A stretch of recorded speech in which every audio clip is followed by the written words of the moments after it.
Hello, my friends and family, and welcome to my channel, Trey's Myths and Tunes.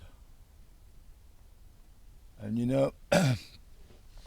ever since I became a born-again Gnostic, particularly teacher, I've always thought in terms of analogies and what can I use to compare. And of course, I'm a fraction as good at it as the Master Yeshua was, probably. But today I thought, if you were a divine being in sacred neutral space who is not invested in the human experiment, normal humans, or normies as I call them, would look like tweakers.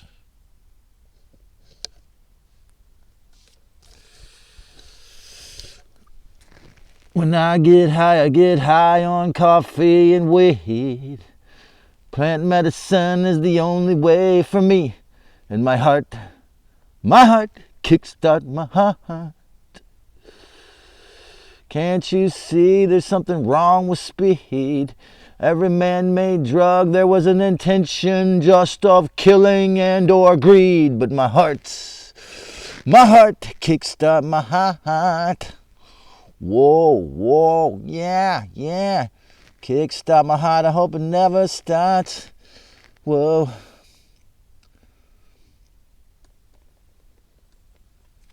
This world has got to be changing. When I say I hope it never starts, I mean the nanotech rain, but it's coming. So that's why I say hello. Cover my tracks. So normies, if you were a divine ET or God who was respectful, a divine being who didn't know anything about the history of humans, and you saw the human race as an aggregate, the whole thing, normies appear like tweakers to the real divine, knowing that the original creator is a fully divine, fully respectful being that gave us all free will and loves us unequivocally, fully, unconditionally. A being that cannot and never will break the law of non-interference unless we ask her or our spirit helpers. They can never interfere, and only Lucifer will, and the dark side critter being interdimensional parasite helpers will help HELLPU without you asking, or coerce or force or mandate you into being helped. And knowing a little about how Lucifer or Inky did and continues to break the number one cosmic law, which is non-interference with souls in human flesh suits, and with growing atrocities designed to break our free will gradually, incrementally, and individually, psychically, psychologically, and collectively, and it is seeming to be working with more than half the human race. Their powerful, fear-based, fake-informed consent, escalating now for millions of years, and in the last 3 years getting worse than ever, in your face.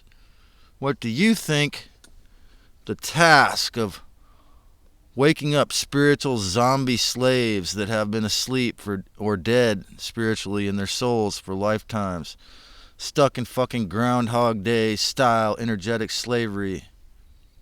Guess what? It's just like communicating with a heavy tweaker or somebody that smokes man-made bathtub speed. Think about it.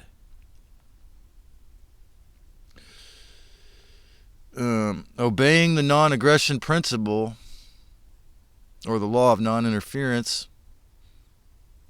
how can you help a tweaker? You have to have a degree in psychology. Well, this is what the gods who are respectful have to deal with when they think about helping us humans. Sure, if they once had a high IQ or know something about nutrition, and it is possible to communicate with them or talk to them, but the vast majority of people hooked on bathtub speed methamphetamine will be possessed, and like other people and other videos I've said, it's the quickest way for a soul in a human flesh suit to become totally possessed by the Syrian, Anunnaki, or reptilian spirits, interdimensional parasite entities. They become more jerky and even violent than alcohol entities, or alcohol spirit makes people.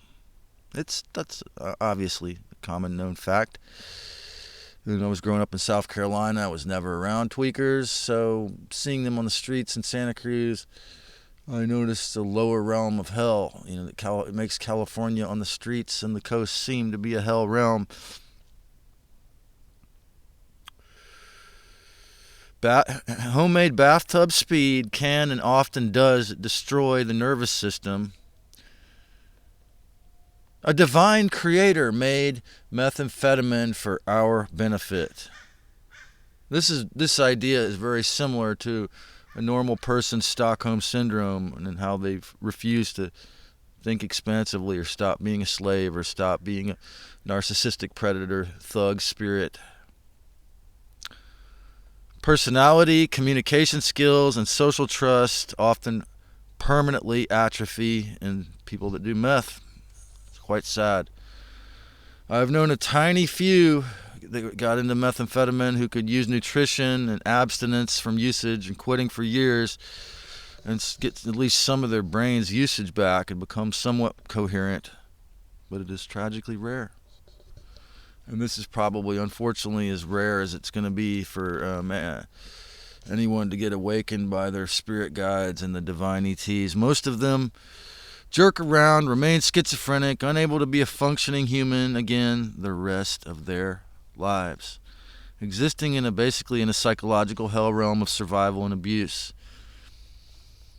Worse, it'll never be $1 million fine. This is an idea I had when I was in jail and I saw tweakers in there that if I was the governor of California, I'd make it $1 million or $1 billion fine to manufacture meth. But they can't do that because the system makes so much money off it. There was a tent village in Santa Cruz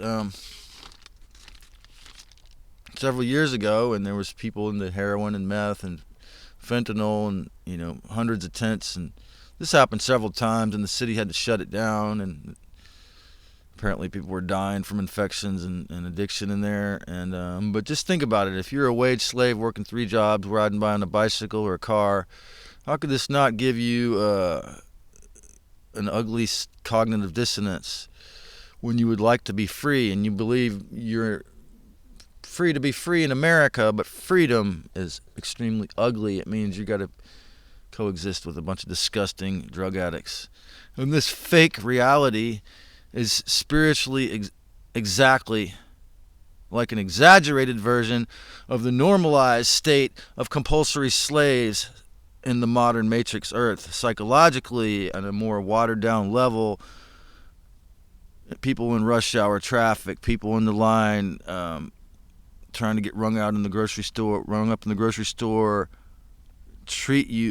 act like a watered down version of a tweaker, abusive in their abusiveness of their behavior. In their modern Matrix Earth. Look how we bicker and trauma bond to archons and entities all the time. Just like tweakers. Sure, meth bathtub speed was made in some hell, probably designed in the Saturn cube in some hell realm, and quickly puts the user, people who smoke it psychologically right into a hell realm where they actually can interact with demons and talk to them. But Lucifer or Inky's tweakers, in other words, normal humans, were hybridized over millions of years and through blood-drinking rituals to become the wage slave zombies and narcissist psychopaths and create the narcissistic psychopaths rules that we see today. In essence, most humans resemble tweakers, if not chattel slaves to enlightened beings and divine ETs. How does a fully awake divine being help folks with the attention span, for example, spiritual kindergarten level of tweakers, constantly distracted, often by invisible obstacles?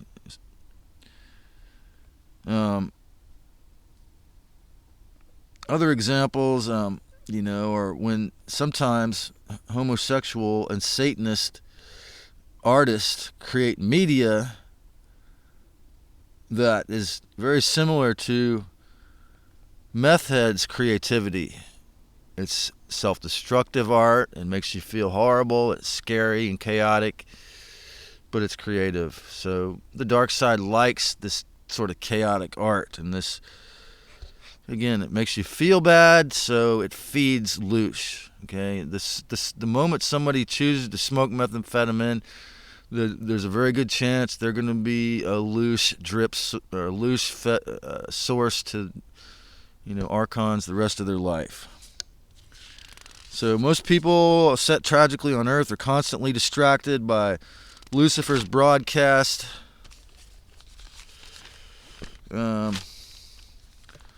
They seem to be. They think that it's reality in their heads, and that is why they seem possessed.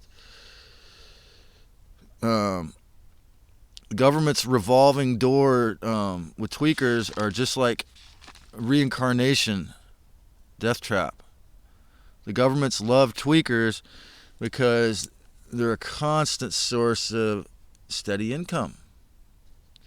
And again, the invisible hand of the man, the 1% criminal robber barons love tweakers because they make people want to be wage slaves so that they have private space to get away from it, even if they don't have to, by law.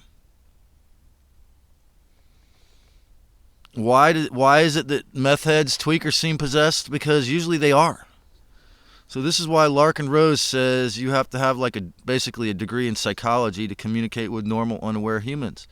Because psychologically, they are usually toddlers or worse, just like tweakers who can only see the shadow of the little me, and they are very, paranoid, wondering what you're trying to sell them or rob them or what you want from them. Because radio station 666 broadcast are that person's own thoughts in their head. They actually believe it's their own thoughts. In short, meth addiction is the quickest way to possession, and it's a culmination of Lucifer's louche fantasy, man. Wherever it was invented, they manifested Lucifer's ultimate louche fantasy. With the potential of slavery fully exhausted in this individual, unless you're one of those few tweakers who like to work their ass off on meth, most of the time they can't do anything, right? So Lucifer found a way to constantly feed off louche from these rebels or depressed people who couldn't work. The louche strips will never end. Seeing this, how can you speak to a tweaker fully caught in this nightmare? This is simultaneous. This is exactly the same, analogous to the massively tall order divine beings have in awakening humans. How can you help those whom you cannot even get near without a strong possibility of their inevitably trying to drag you down into their trauma, louche trap, and drip feeding to the demons? Speak to maybe the would-be divine ET helpers that would like to help us but are chicken need to have a long talk with Keith McHenry and learn how it's done. That divine teacher must be wiser than serpents and yet gentler than doves, and probably have a degree in psychology and a greater understanding of psychology than Lucifer. Imagine your job was to convince tweakers that they must respect themselves when they won't even face you. Christ has a lot of work to do these days. Face it, the outer hell realms of tweakers is very likely a close and grainy facsimile of the inner hell realms, or a Xerox of the inner hell realms run by the Khazarian mafia and their blood-drinking rituals. Know that for sure the spark of the real divine creator is literally within us all, and this is the key to how you can rehumanize and see them as human. And when you do the social awakening works, stay out of arm's length of them so that when you trigger them, they don't punch you out. Remember what I said about Tony Stubbs' Ascension Shield prayer? I only let in and out light and love. and know, like it or not, that we are all one, and eventually all must awaken.